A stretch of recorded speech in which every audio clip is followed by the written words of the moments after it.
Mira, lo más importante para mí que le puedes dar a la IA es la investigación. Y es que vender se trata en realidad vender se trata de dejar de vender. Yo en 1000 conferencias he preguntado siempre a quién le gusta que le vendan. No ha habido el primero que levante la mano. En realidad, y somos un poco incoherentes los vendedores porque al ser humano no le gusta que le venda, pero salimos a vender.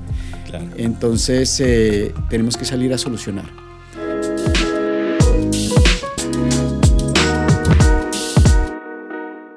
Bienvenidos a nuestro nuevo episodio del podcast con Imagunet.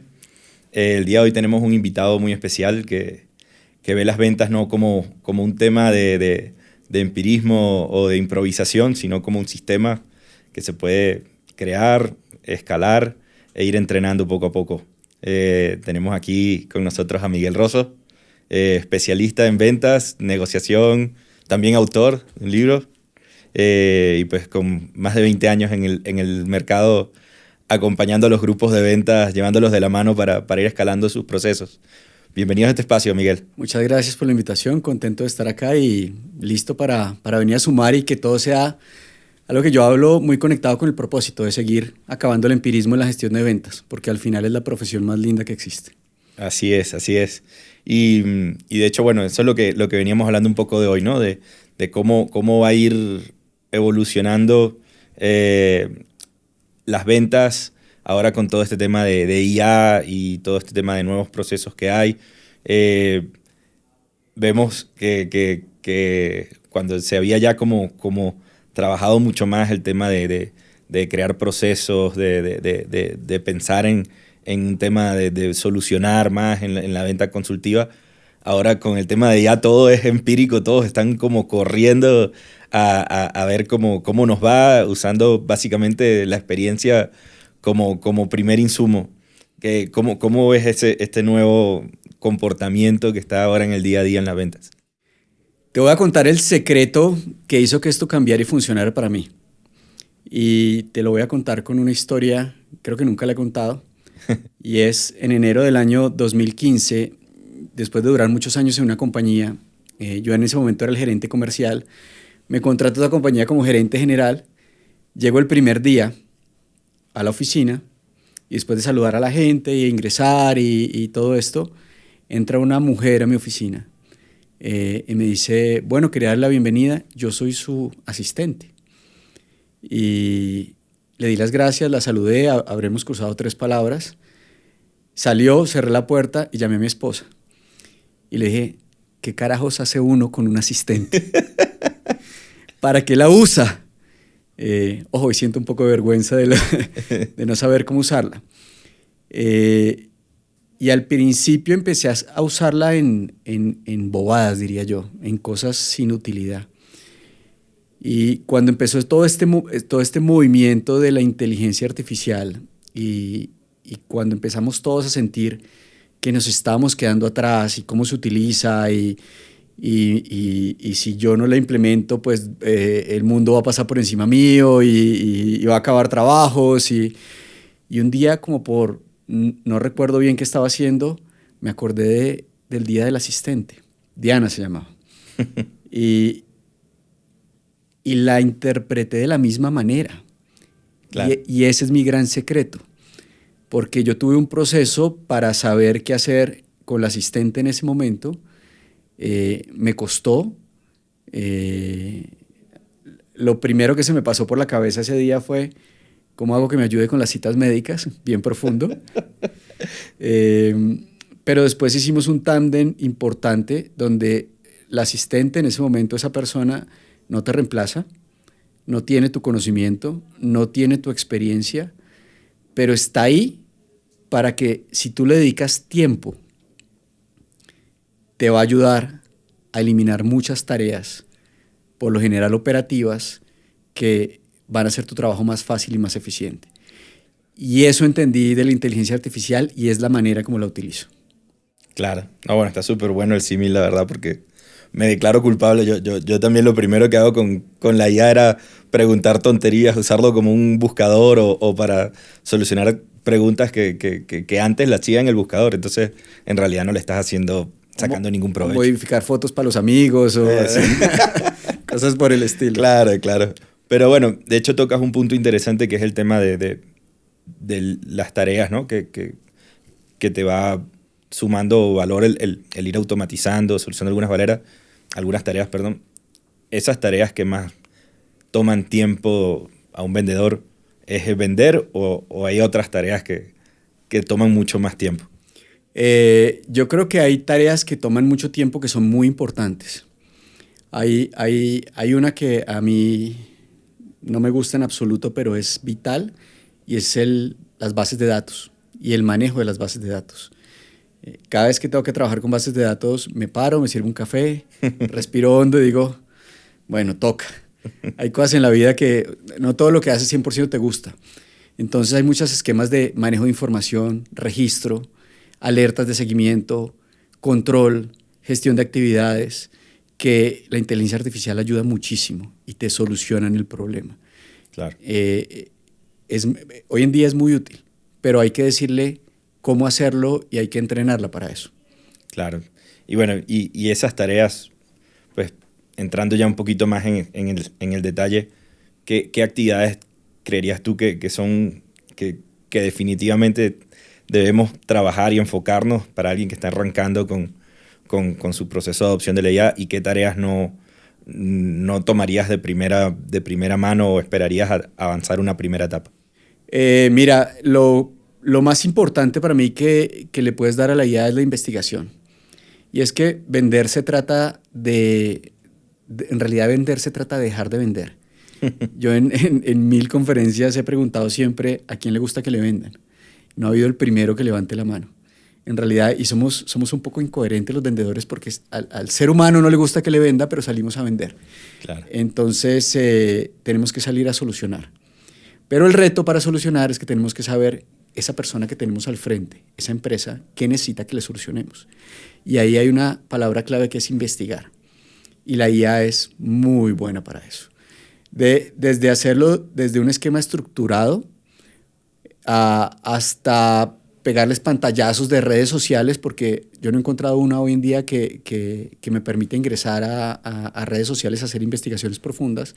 Entonces he llegado al punto de generar pantallazos para generar perfiles o arquetipos de las personas con las que voy a tener reuniones, para saber o interpretar qué les duele, para llegar con un guión, con una preparación. Y me sirve para eso, para investigar, prepararme y tener un modelo más asertivo de la comunicación que tengo que utilizar para aumentar mi ratio de conversión en una posible reunión o llamada que vaya a hacer con un cliente.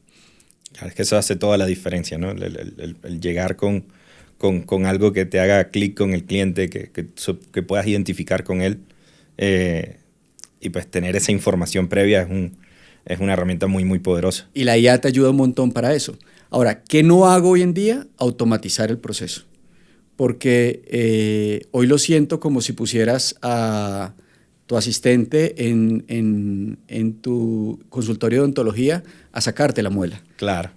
O sea, tú haces para que te la saque el odontólogo, no el asistente. Puede ser que ella ayude, interprete, te pase los pañitos, yo qué sé, del proceso, pero el odontólogo es el que te tiene que sacar la muela. Hoy no puedes automatizar el proceso para que el proceso se haga solo. Sigue siendo la asistente, la persona que es asistente del proceso, pero no puedes delegar ni tu conocimiento, ni tu experiencia, ni soltarlo.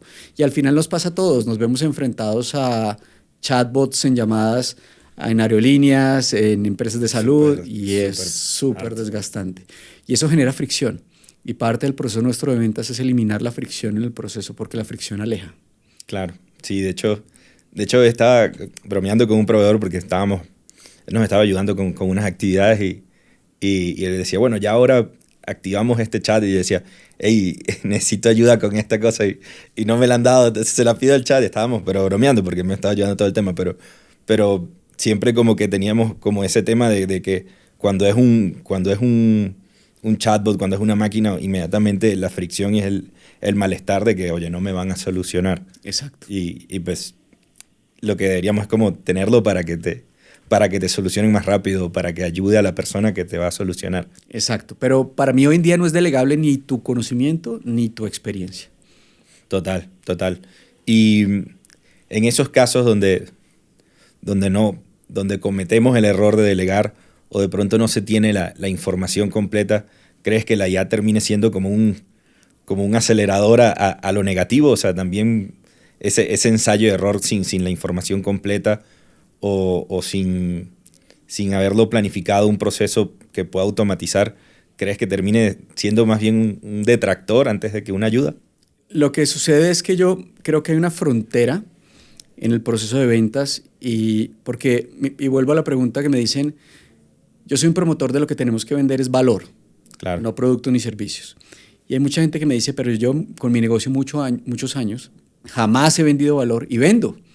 ¿Dónde está? ¿Por qué? Y lo que pasa es que en ese momento el cliente es el que busca el valor. Entonces, cuando tú no presentas el valor, el cliente es el que va y te investiga, y te pregunta, y te explora, y pide referidos, y busca reviews, y así como cuando tú vas a comprar algo en online, entonces tú buscas reviews, tú haces el trabajo. El tema es que no todos los clientes lo hacen. En ese momento, cuando estás en esa situación de que el cliente interprete el valor de lo que haces, estás en manos del mercado. Claro. Pero la frontera tiene que ir para el otro lado, en que no puedes dejarlo a que ellos lo hagan o no, porque la gran mayoría no lo hace. La gran mayoría te ve, no encuentra valor y sigue derecho. Entonces lo que tienes que hacer es tú, de frente, entender cuál es el valor que buscan y mostrárselo, hacerles el camino fácil. Los seres humanos tenemos dos cosas que nos caracterizan que son esenciales entender en un proceso de ventas, y la primera es que somos egoístas, todos somos egoístas. Y eso quiere decir que priorizamos lo que a nosotros nos importa. Y la segunda es que nos gusta el camino fácil. Entonces, ¿qué tenemos que hacer como vendedores? Darles lo que esa persona necesita y hacérselo lo más fácil posible. Entonces, cuando tú lo entregas, más allá de que sea un proceso de tractor o no, vuelves a poner en manos de ellos que perciban o no el valor. Y puede ser que pase, pero puede ser que no. Claro. Y dependes de que haya condiciones favorables del mercado. Sí, el tema de complacer al cliente también es un tema que a veces nos juega en contra, ¿no? Porque yo, tanto con mi equipo como en lo personal, a veces he caído en esa tentación cuando un cliente te dice, bueno, muéstrame qué es lo que hace tu herramienta. Y uno arranca se dispara a hablar como si fuera un radio, cuando en realidad como que debería decir, no, ya va, antes de salir a mostrarte, cuéntame por qué quieres la herramienta, pero ese impulso de querer complacer al cliente y demostrarle lo que trajiste, de pronto te hace como dispararte a hablar de algo, cuando en realidad lo primero que tienes que hacer es entender cómo lo va a ayudar a él eso para que haya conseguir una solución a ese problema, ¿no? Acabas de entrar en un tema súper importante y había una frase anterior en la cual yo no comparto en absoluto, y es que el cliente siempre tiene la razón. Sí. Y no es así. Nosotros no estamos para complacer al cliente, nosotros estamos para solucionar los problemas del cliente. Hay una pregunta a la que recurro mucho, y es ¿por qué nos pagan? Porque alguien saca su dinero, su tarjeta para pagarnos, para mover el dinero, y es para solucionar un problema que tienen. Y nosotros tenemos que solucionar ese problema. Ahora, te pongo el ejemplo de un médico. Cuando tú vas al médico, puede que el médico te diga cosas que tú no quieres oír, te ponga tratamientos que tú no quieres, por los que no quieres pasar, recibir, claro. Cirugías, hábitos, restricciones. No es lo que tú quieres, no es lo que te hace feliz, pero es lo que soluciona tus problemas. Y nosotros no debemos hacer felices a nuestros clientes, nosotros debemos solucionar sus problemas y hacerle ver cómo lo que podemos hacer por ellos soluciona lo que están viviendo en ese momento. Claro. Sí, eso hace toda la diferencia, ¿no? Porque hay miles de respuestas. Es como, bueno, me pidieron fue analizar una herramienta y mi jefe la pidió. Pero ¿por qué la pidieron? ¿Qué es lo que necesitan? Eso hace toda la diferencia a descubrir cuál es el dolor que hay que solucionar o el problema que hay que solucionar. Si no, es simplemente una venta, no es consultiva y pues ya ahí no... Claro, y es que termina uno siendo genérico. Exactamente. Y terminas... Yo lo llamaba, y creo que en algún momento cuando conversamos lo vimos, yo lo llamo es dejar de mirarse su propio ombligo y empezar a mirar el ombligo del cliente. Y es porque nuestro ombligo no le importa a nadie. Claro. Y tenemos que asumir esto. Pero cuando tú vas a presentar una herramienta tecnológica, estás hablando de tu ombligo. Y no es importante. Entiende qué pasa con el ombligo de tu cliente y mira cómo tu herramienta tecnológica le soluciona eso que le pasa. ¿Por qué está ahí? Claro. No, total, total. Y si tuvieras que recomendar de pronto para una empresa que está adoptando estos nuevos procesos, o sea, esto es un tema que no termina nunca, ¿no? Estamos entrenándonos y de pronto sale otra cosa más. Con estas nuevas ventajas que ofrece la IA, ¿con qué procesos les recomendarías tú de pronto iniciar y cuáles irías a una siguiente etapa? Yo creo que hay tres dificultades. La primera es, ¿cuál herramienta utilizo? Y yo me enfrenté a esta, porque empiezas a ver alternativas y empiezas a leer Sí, son y hay muchísimas. montones. El fin de semana pasado estaba hablando con una persona y me dice, no, desarrollé una plataforma de inteligencia artificial. Mi cabeza, él hablaba y yo decía, ¿otra? ¿Y esto cómo se come? Entonces, la primera es ¿cuál? ¿Cuál utilizo? Y está la dificultad. Entonces, aparte tú empiezas con una y te aparece otra y te recomiendan y te dicen, en ese sentido, mi primera recomendación es, por lo menos al principio, cásense con una y olvídense del resto. Eso es como, vuelvo al asistente, contrataste una persona y la contrataste porque era especialista en bases de datos. Que su fortaleza no es organizar las juntas directivas, no importa, ya te casaste con ese y no puedes estar cambiando de empleado cada 8 días porque te vas a enloquecer. Entonces la primera recomendación es elijan una.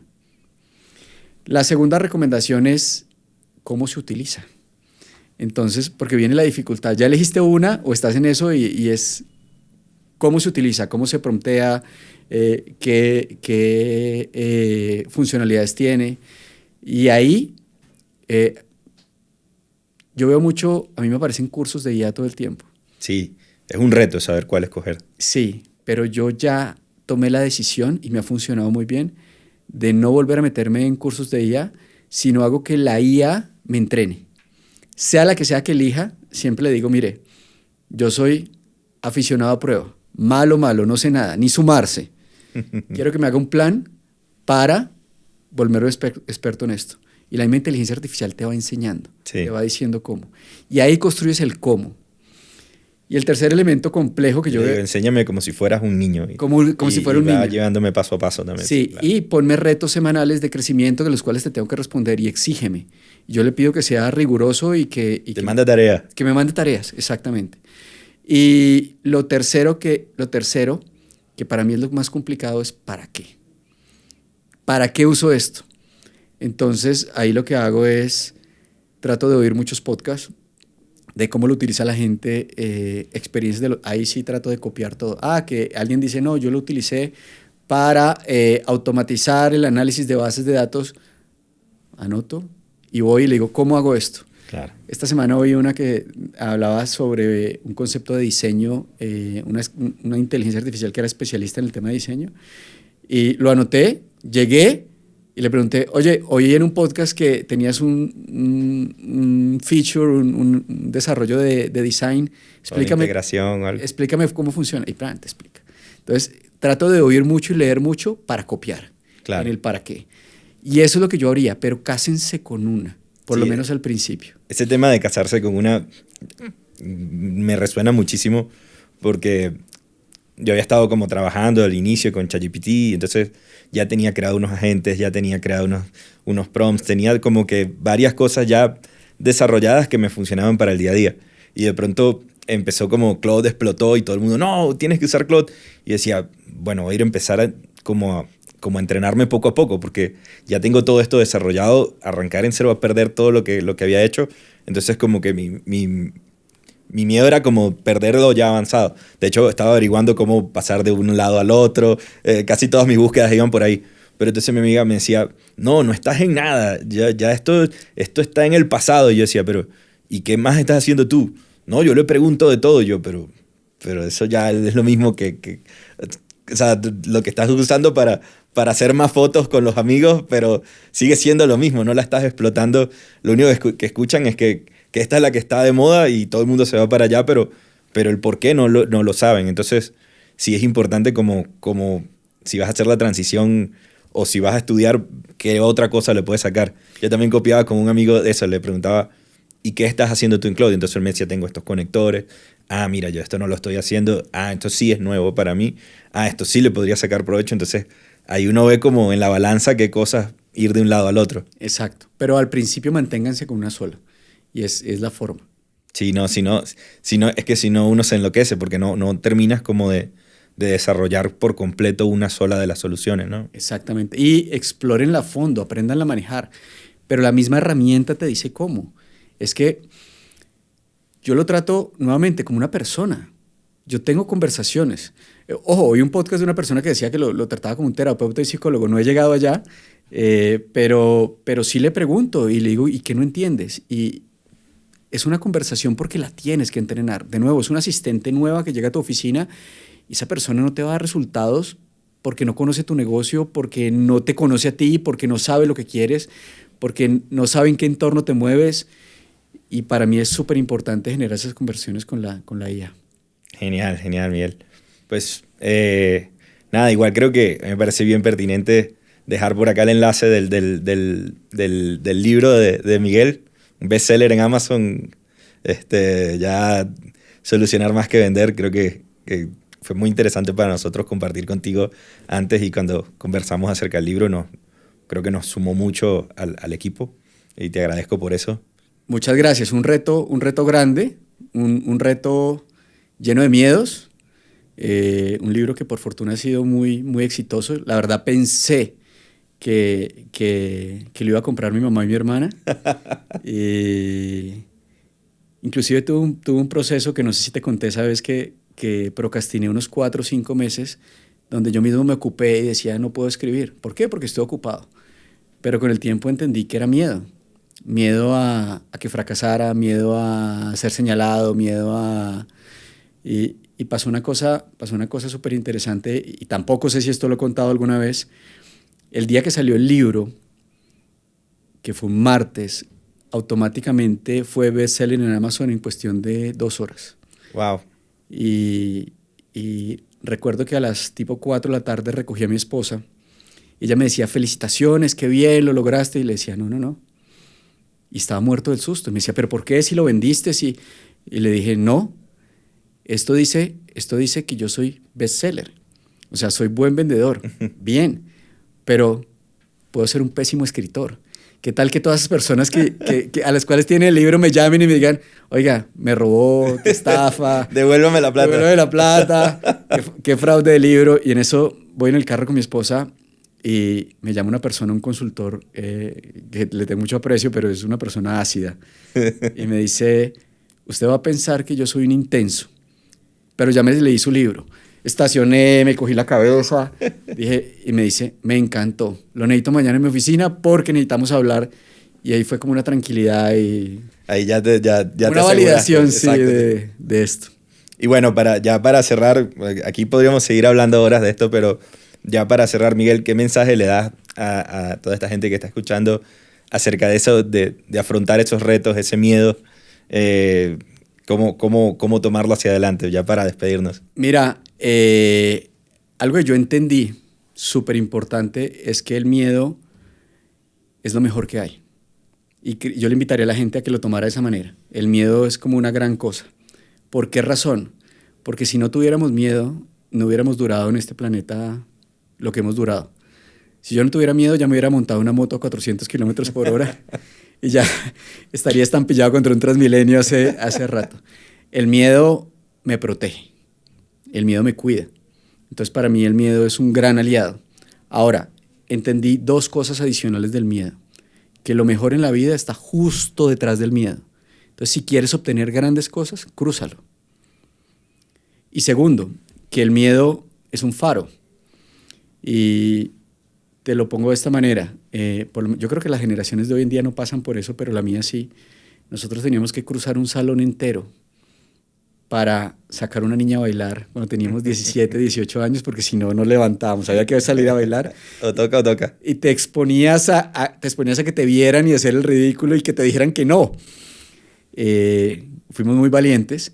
A mí me hubiera gustado saber que esa persona a la que yo iba a sacar a bailar también tenía miedo, que claro. Es un tema natural a todos. Pero el miedo es un faro porque te da miedo esa persona que te gusta, pero la persona que te gusta no te da miedo. Entonces yo lo veo como un faro. Lo que siento miedo, por ahí es. Entonces se vuelve una guía para mí. Interesante. Entonces, Pero ¿qué hago? Sé que no puedo sacar el miedo de mi vida, del carro de mi vida. Sé que no lo necesito sacar porque es lo que me protege. Pero ante situaciones donde empiezo a sentir miedo, le digo, hoy no necesito que me protejas. Móntate en el asiento del copiloto, aquí el que maneja soy yo. Y le digo, si quieres poner la música, ponla. Pero el que maneja soy yo. Y eso me sirve un montón en ese proceso. No, bueno, súper interesante el mensaje, Miguel. Muchísimas gracias. Y gracias por acompañarnos el día de hoy. Pues ha sido un gusto y esperemos que vuelvas pronto por acá. Gracias a ti por la invitación, un placer y siempre cuando me invites acabo de estar. Vale, muchísimas gracias a todos. Gracias por estar con nosotros otro episodio más y espero que se suscriban y continúen con nosotros viendo estos temas que están bien interesantes. Que tengan muchas gracias a todos.